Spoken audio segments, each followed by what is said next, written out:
Hello everybody, this is Peter the Rock. I'm in Uxbridge and I'm in a shopping centre, and I just want to show you the wall that describes Uxbridge. A place full of history, famous faces, visited by royalty. Here are a few fun facts. And let's start at this end. The Queen came to Uxbridge in 2002, which, as the arithmeticians amongst you will know, was 50 years after she ascended to the throne. And I visited her. That was her Golden Jubilee, and she opened a new statue called Anticipation, which is a woman and a dog and a boy, I think. RAF Uxbridge played an important part in Britain's military history, especially during the Battle of Britain. And as some of you may know, I was in the film The Battle of Britain by chance, as an extra, of course. This is the famous chair that Christine Keeler was photographed sitting facing forwards towards the back of the chair. Where she used to live is actually quite near where I live now. This is interesting. Fossils. No, this isn't a mirror. This is, take a close look at our limestone floor and you'll spot real life fossils from around 80 million years ago. That's the same time as T-Rex walked the earth. I'm not sure about that. So here's the floor, and it's good to say there are fossils in the floor if they're just sort of odd bits, lumps, but because they could be mistaken for dirt. James Bond, Aston Martin DB5, was created by Uxbridge-born John Steers, the inventor of many iconic movie gizmos. All those words grate with me, but there you go. It's a nice car. Never owned one of those. And of course, for those of you who are interested in the underground, Uxbridge is on the underground. It's the end of both the Metropolitan and Piccadilly underground lines.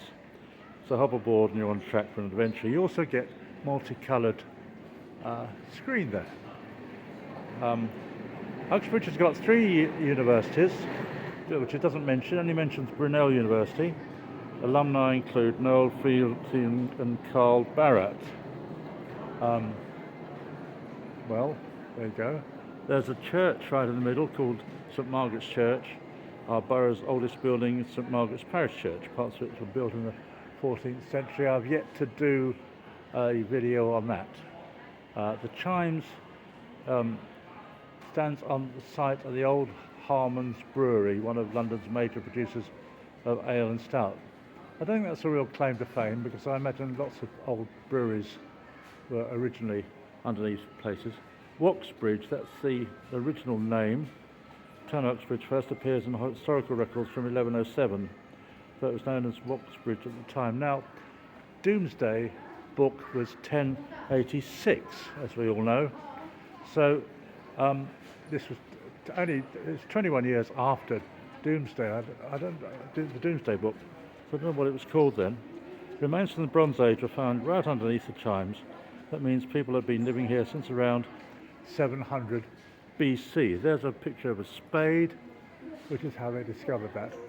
But of course, perhaps even more interestingly, the Granion Canal runs through Uxbridge, connecting us with both London and Birmingham by water. So I know some of these descriptions are aimed at kids and pretty simplistic, but they're all quite interesting in their own way. I like the Aston Martin DB5. I like the Christine Keeler reference. She had a friend called Mandy Rice Davis. I don't know who she did here. And the fossils thing in the ground walking on 80 million years ago.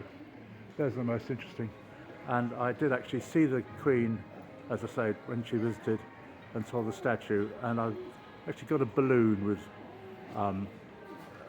Golden Jubilee written on it, which is a bit naff, but you know, one doesn't see the Queen all that often. Anyway, that's it, folks. So there's a wall of Uxbridge's claim to fame here in the Chimes shopping centre. So if you ever come here and you're at a loose end for 5 minutes, come along to this wall. It's in the Chimes Shopping Centre, and you can be reminded of some of its claim to fame.